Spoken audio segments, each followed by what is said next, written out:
இந்த கப்புக்காக தான் 5 டீம் அடிச்சுக்கிட்டாங்க. இந்த கப்பை யாருக்கு நேற்று டிசைட் பண்றாரு? நேற்று வந்துச்சு.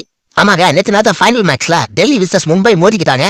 ஃபர்ஸ்ட் பேட்டிங் பண்ண மும்பை ஃபர்ஸ்ட் 2 விக்கெட் சீக்கிரம் போனாலும் ஹர்மன்பிரீத் கௌரும் என்எஸ்பியும் சேர்ந்து செம்ம பார்ட்னர்ஷிப் போட்டாங்க.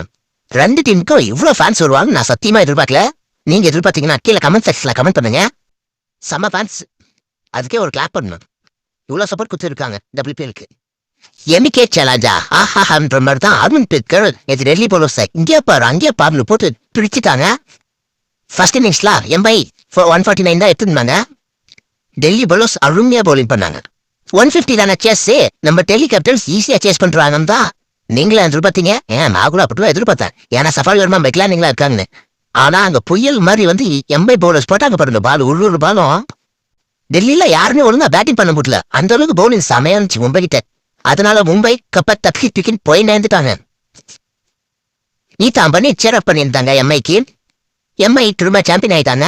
நான் இதை கெஸ் பண்ணல, நீங்க கெஸ் பண்ணி இந்த கீழே கமெண்ட்ல போடுங்க. மறக்காம ஃபாலோ பண்ணிட்டு சப்ஸ்கிரைப் பண்ணிடுங்க. ஏன்னா நெக்ஸ்ட் ஐபிஎல் அப்டேட் வந்துட்டே இருக்கு. உங்களுக்கான எக்ஸ்க்ளூசிவ் நிறைய வீடியோஸ் வந்துட்டே இருக்கு. மறக்காம ஃபாலோ பண்ணி வச்சுங்க.